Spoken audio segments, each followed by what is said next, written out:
So, Rick Vanzura, CEO of Freight Farms, thank you so much for joining me on the Vertical Farming Podcast. Yeah, it's great to be here. Thanks for having me. In true vertical farming form, you've got a rich, verdant background there. On brand. And on brand. Where are you calling in from? Boston. So we're right on the Boston. Boston-Dorchester line. Yep. Are you Bostonian, born and raised? No, but I went to grad school here maybe 30 years ago and then met my wife at grad school and we moved back about 15 years ago. So it's definitely home now, although we spent a lot of time in Detroit. So long suffering and currently suffering Lions fans. Yeah. And the weather is always fun as well. I grew up in New York and I live now in Minnesota. So it's like winter to the next level. So it's something that I had to get reacclimated to. That is true. Yeah. And which actually speaks to the benefit of having vertical farming as an option in different inclement weather zones. And I'm wondering, given your background, you've had a lot that I want to get into. And obviously, I want to introduce you to this audience as well, because people may be familiar with Freight Farms from my previous conversation with John. And John was nice enough to join this podcast when it started back in 2020. He was guest number 5 on the show. So a lot's happened since then, as I'm sure we can get into. But I want to go back because you have a bit of a background in retail.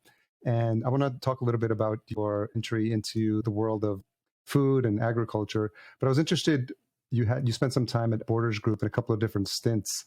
And what I found interesting about that is this perspective of being at a company that, for all intents, may not have been like the number one in the space. And I'm wondering, in your time, are there things that you can look back and see that you learned in terms of how Borders Group was able? It seems like you had various positions there. And I'm curious, what is it that you learned in those various positions about the ability to survive and thrive in a very competitive environment? Yep.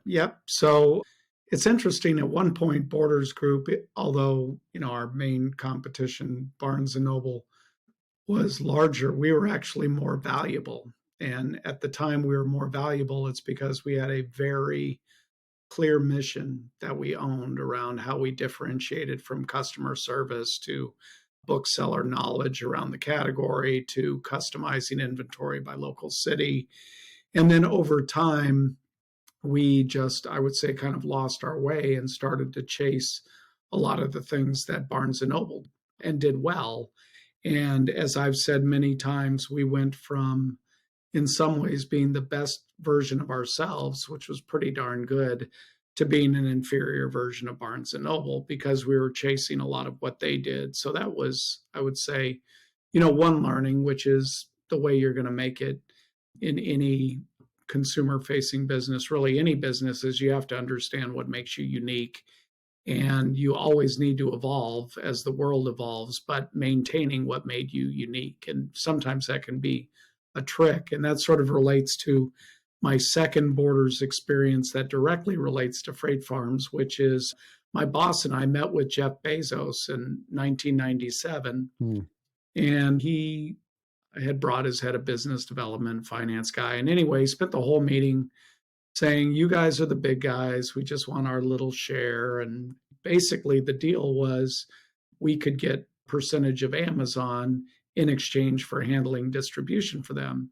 And we left that meeting saying, well, why would we ever invest a lot of time putting this tiny company on the map and diverting our resources? And don't people know how expensive it is to ship a book around? And how are these economics ever going to work? And in fact, people might forget it did take a long time for Amazon to figure out how to make that model work, but they obviously did. And our little piece of Amazon would have been worth far more than our entire company was worth at its peak.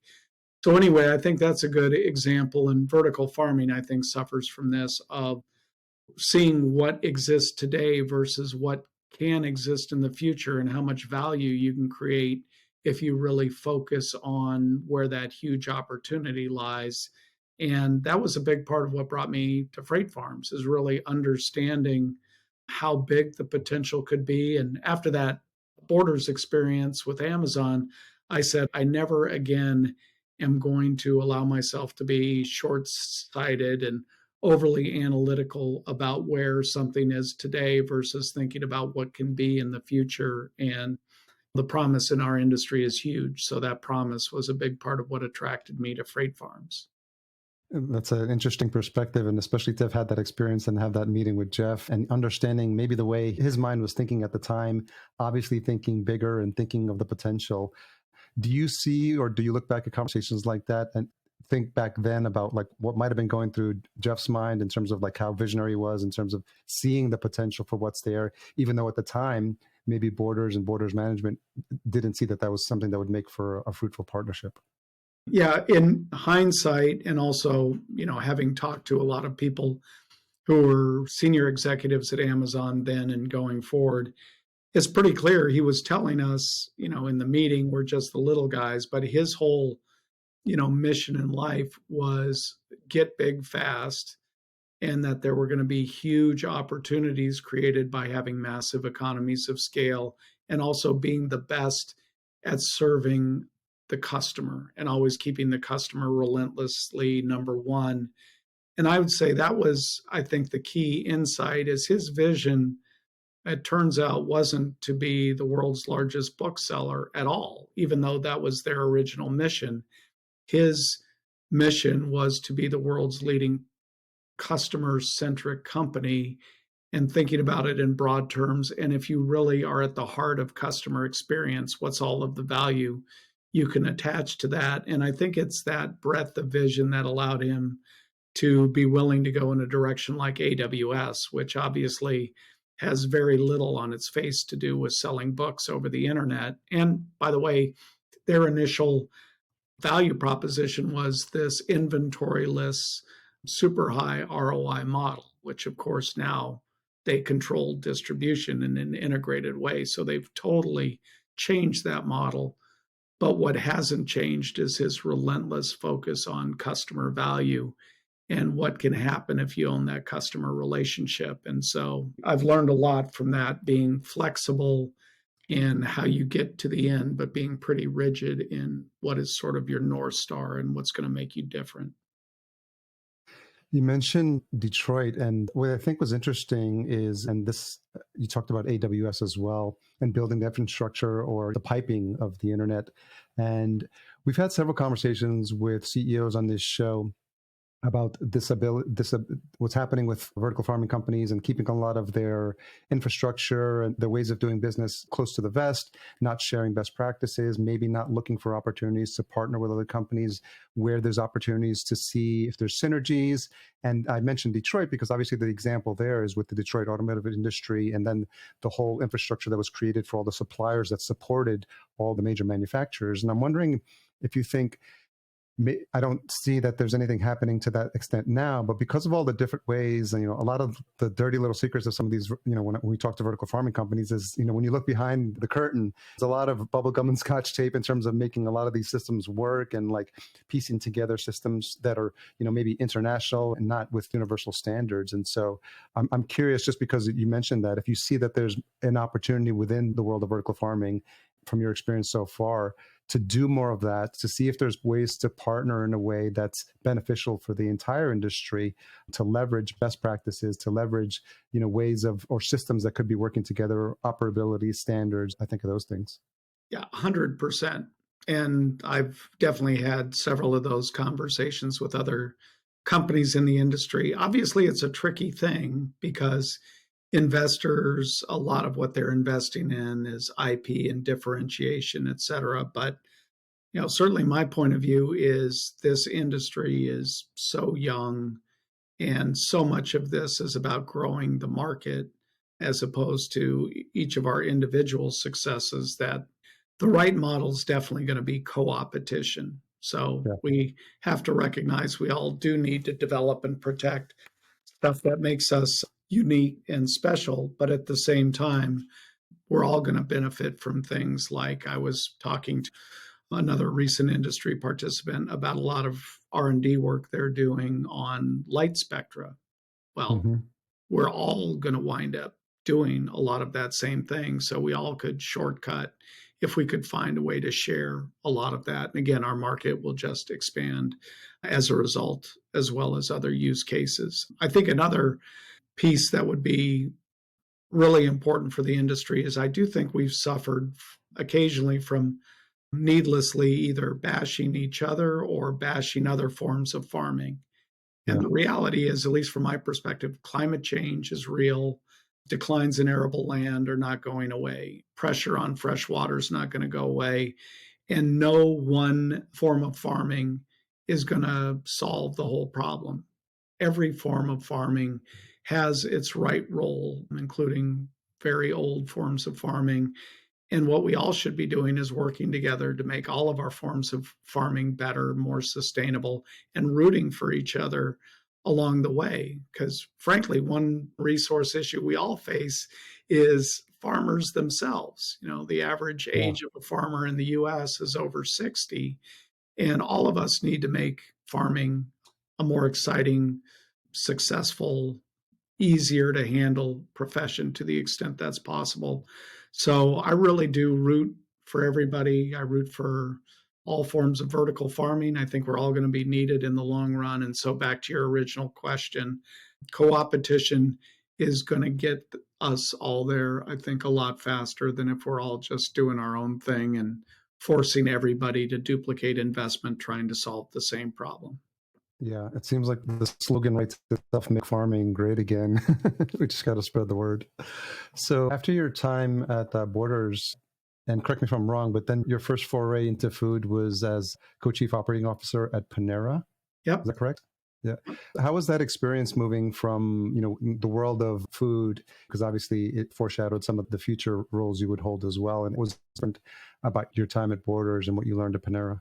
Yeah. So what they both have in common is it's really about multi-unit retail. The difference being between restaurants and traditional retail being retail, you usually have more of a SKU management challenge, but restaurants, you have the issue of you're also a vertically integrated manufacturing operation preparing the food along with being a retail distribution operation. So it's all about how do you drive the best four-wall economics and concept differentiation possible out of a single unit? And then how do you create standard operating procedures that allow you to replicate that hundreds of times? And I would say it was that background that was part of the reason, I was recruited here, was to bring more of that, optimize a single unit economics, and then how do you scale that hundreds of times and create value from that scaling process? So they were very similar. And I think at their best, particularly Panera, just the discipline of going from concept creation to concept development and iteration based on what you learn was just a great experience. Ron Shaich, who was one of the founders of Panera and has a book out now, I would encourage everybody to read, Know What Matters. Anyway, just a fabulous teacher in terms of, again, being very true to the concept essence and the vision of what the company should be, but pretty flexible in how you get there. And one of his mantras is, we will never achieve concept essence. We will just continue to iterate to get to closer versions of it. And that whole process of thoughtful iteration. And again, like Jeff, he always began every discussion of concept evolution with the customer.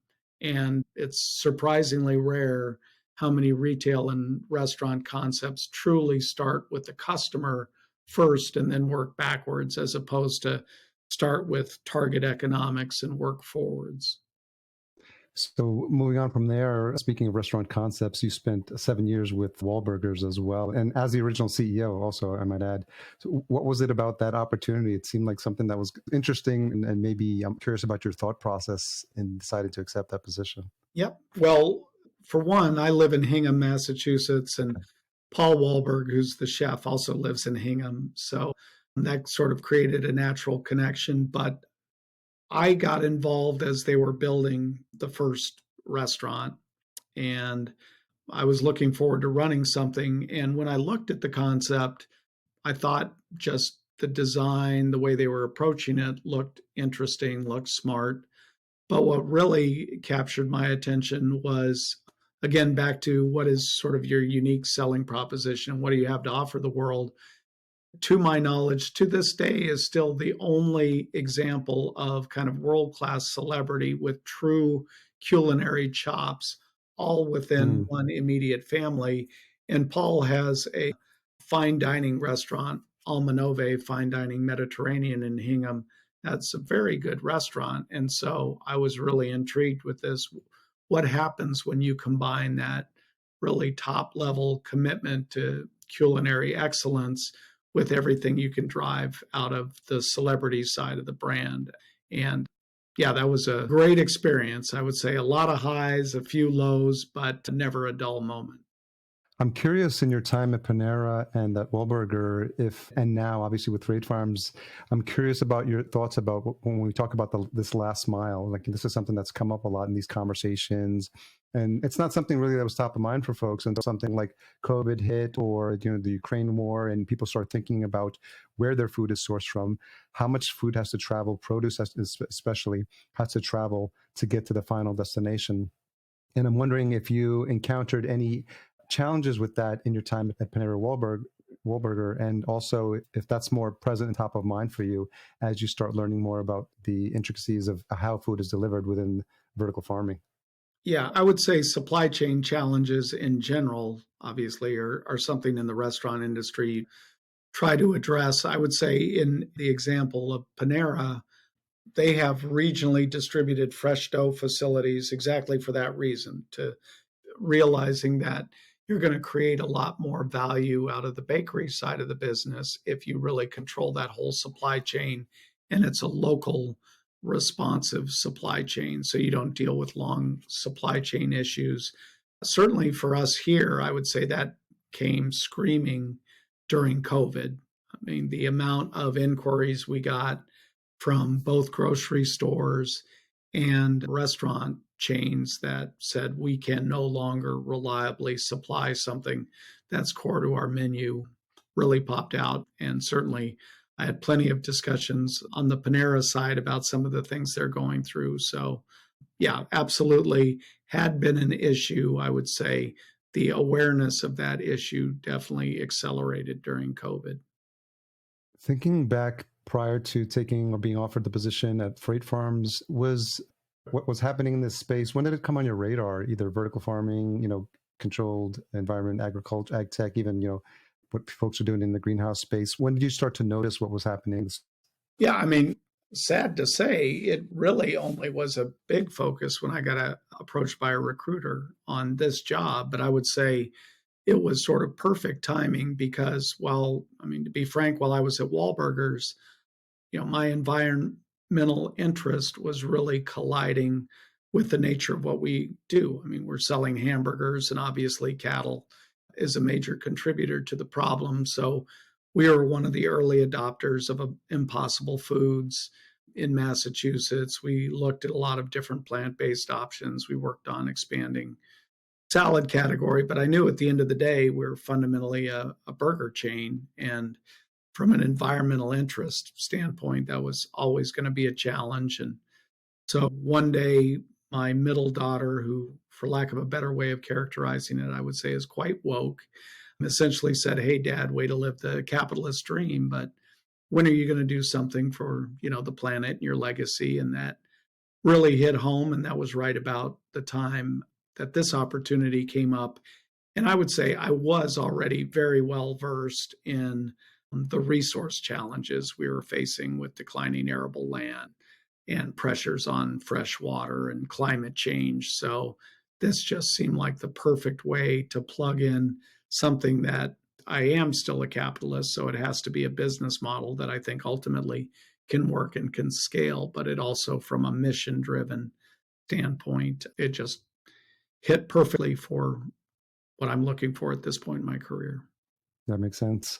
So talk a little bit about what's been like since you've taken the job. It was around 2020 when you took the leadership role there.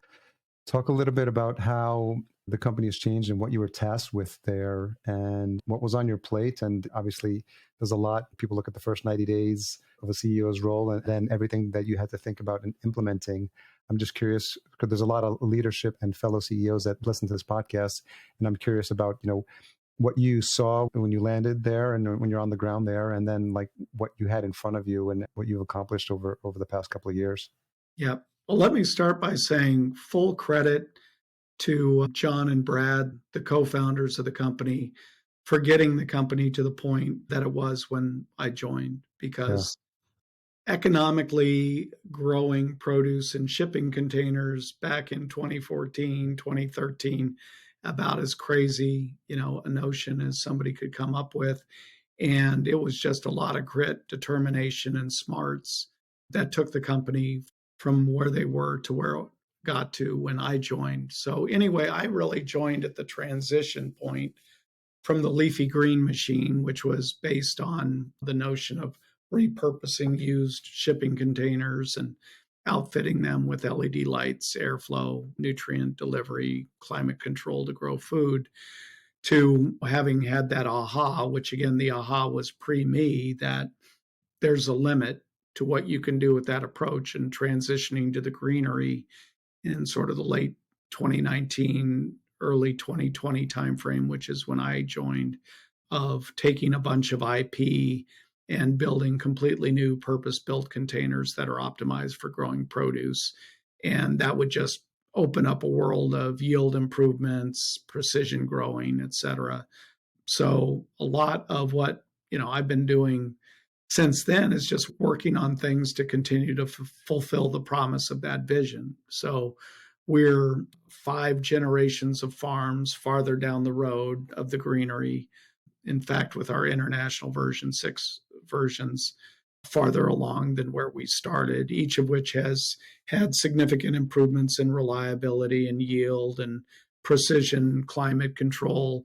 As a result of that success, our farmer network has grown, 15x from what it was in 2019. Our revenues last year were 13 times what they were in 2019. And this is public. Folks could download our prospectus and see this, Yeah. but we're expecting another, call it 50% or so increase again in 2024. And now, in sort of a back to the future way, the company had developed a smaller version of the farm in sort of the 2015 timeframe, about half the size, to have much wider range of use cases, be less expensive. Sold out of it back in 2015, but just the company was too small to manage 2 product lines, so shut it down. So we just came out with a short run of production of, it's called the Garden, which is about half the size, much more attractive, has a window you can look inside, see what's going on, much lower price point. Actually just had its debut at the Boston Museum of Science, which has been a lot of fun. So again, it's really been continuing to drive that 4-wall economics, just like retail and restaurants, and working on all of the processes from manufacturing, engineering, customer success that need to go with continuing to scale that single unit across much wider customer segments, much wider use cases, but all with sort of the consistent control and farming process that allow somebody to get the most out of the farms. I noticed that there's an earlier year, there was a press release mentioning the growth in the adoption across nonprofit, healthcare, and education sectors as well. Why is that initiative important for freight farms?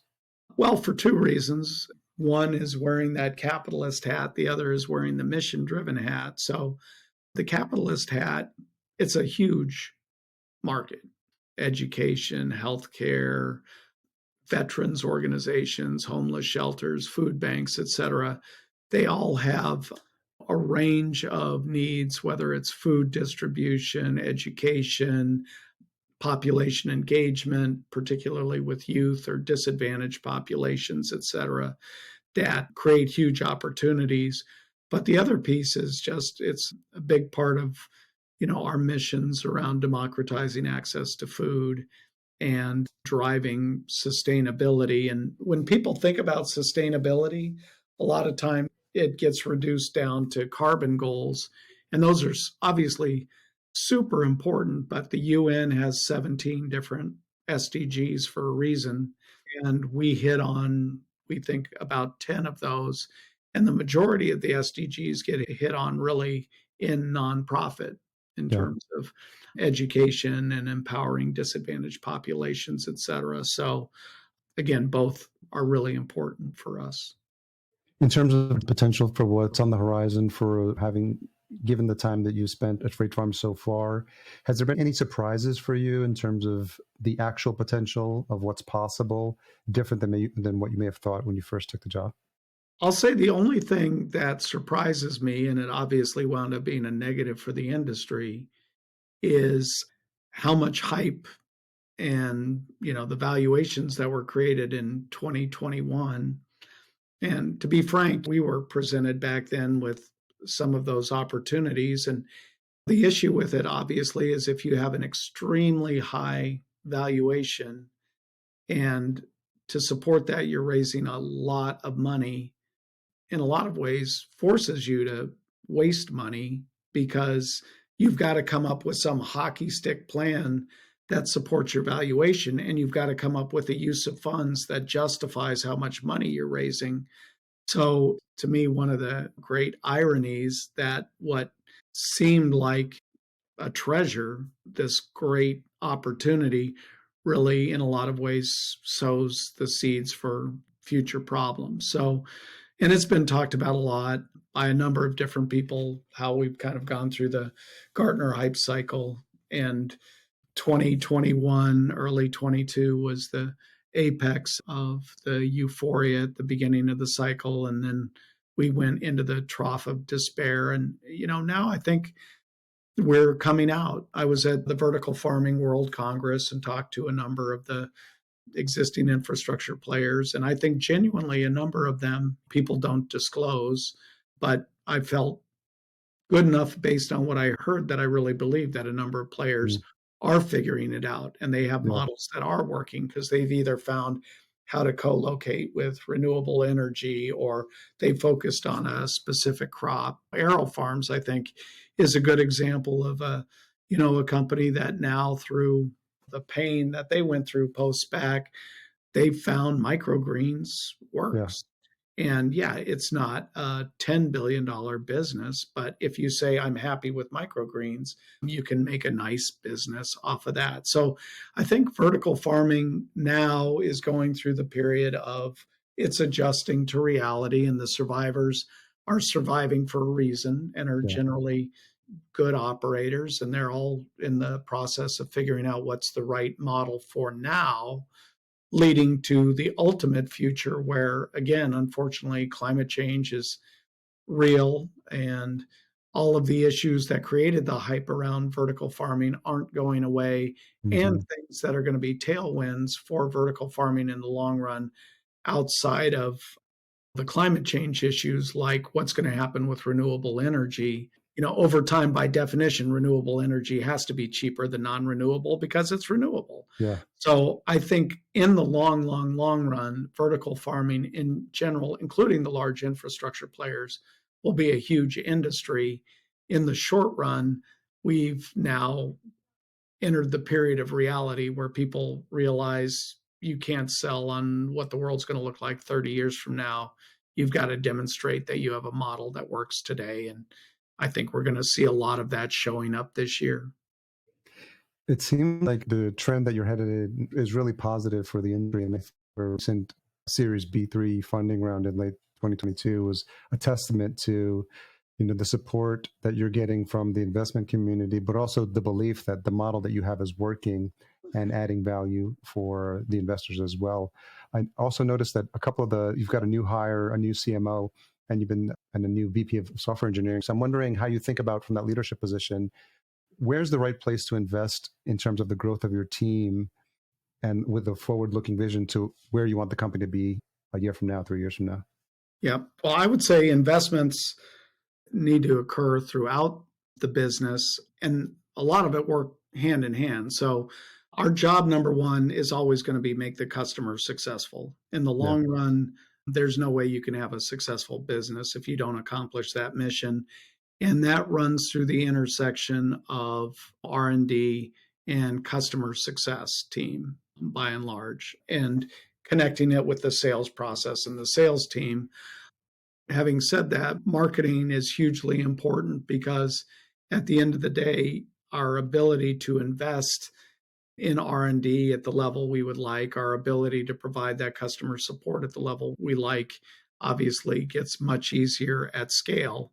And in an industry that still has such relatively low awareness like ours, a big challenge is just having people understand that we even exist. So I would say we're pretty balanced around the organization in terms of level of emphasis around how much time we need to spend making sure people get the message versus how much we invest in making sure that our solution delivers against that. But again, all of it through the lens of, at the end of the day, our number one priority is going to be making customers successful. So we need to map everything we're doing to that. And if somehow it doesn't relate to that, which again, marketing and creating scale does, if Yeah. it doesn't relate to that, then it's going to have a hard time getting funded.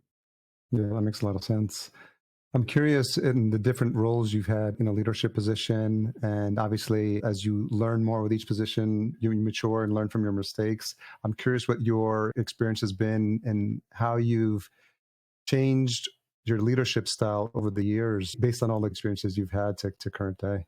Yeah, probably more confessional than would be great. But say again, in full disclosure, I earlier in my career, I would say I could be autocratic and not listen enough and not appreciate enough that the closer you get to people who are close to the customer, the more likely you are to be getting the truth. Yeah. And I would say part of that style is earlier in my career, a lot of important information. I look back on it, I probably just never got because people weren't Mm, willing to take the risk, or they thought it's a waste of time. He's made yeah. up his mind anyway. So I would say, it's obviously always a work in progress, but I make a much more concerted effort now to listen to others. I would say I also, one of my best learning lessons in hindsight is I had a boss at Borders who, it's pretty clear his philosophy was he was a believer in allowing non-fatal errors because that's how you would learn. Yeah. And he would just step in when he knew, like, for the company's sake or my sake, he had to step in.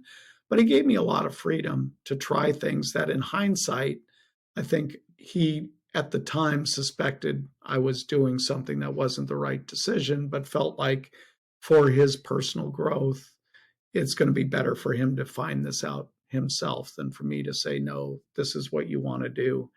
Yeah. And I think that worked because those lessons become super ingrained where you make a decision that for whatever reason doesn't work out well. So I'd say that's another one where I try to follow that philosophy. And again, for two reasons. One, empowerment helps folks feel more ownership and learn if it's a mistake. But the other is I'm not always right.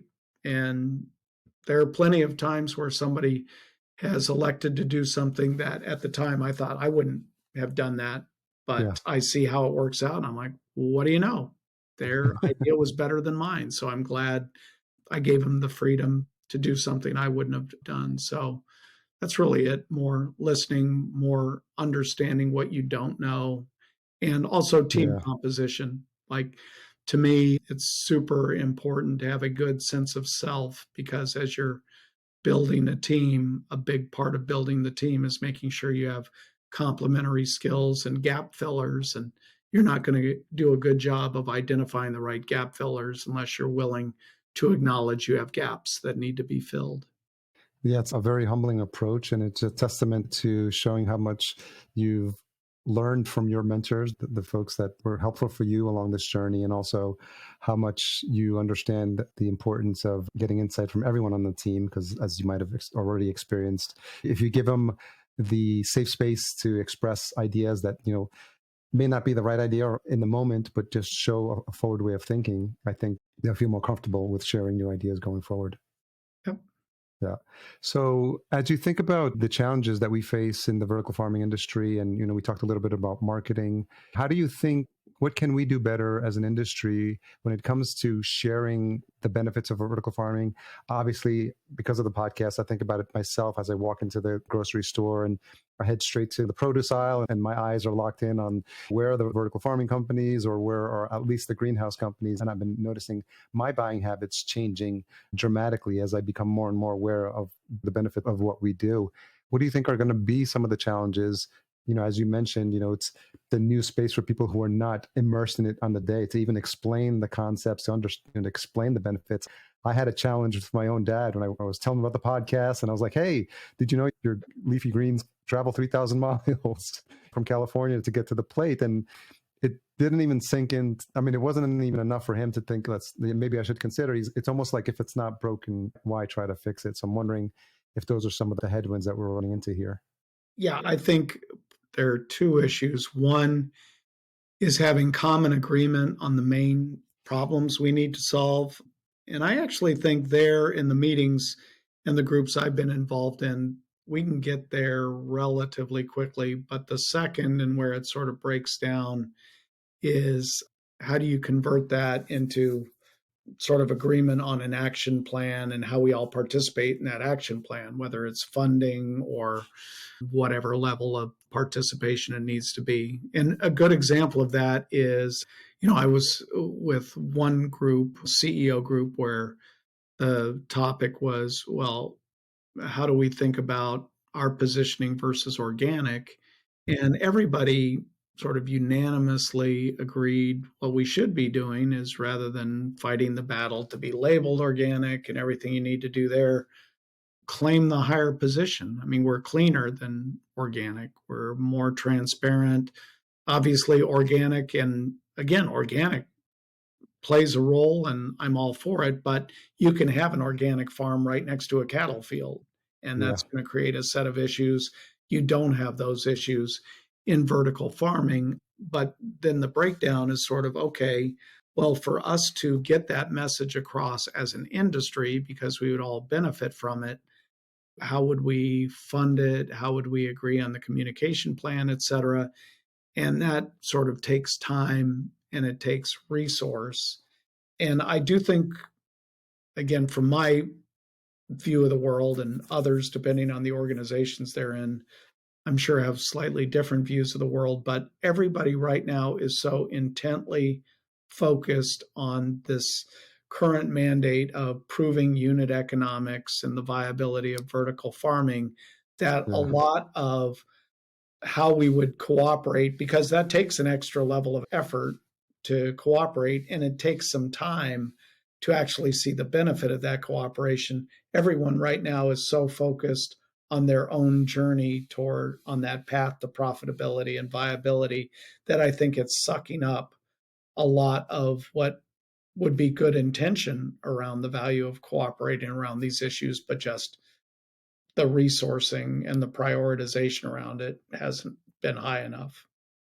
Yeah. And hopefully these conversations can happen at some of these conferences. I know because it's one of the few places where some of the leadership in this industry can gather and have some of these sidebar conversations. What, in your experience with some of these conferences, have you found them helpful for freight farms or even you personally to understand what's happening?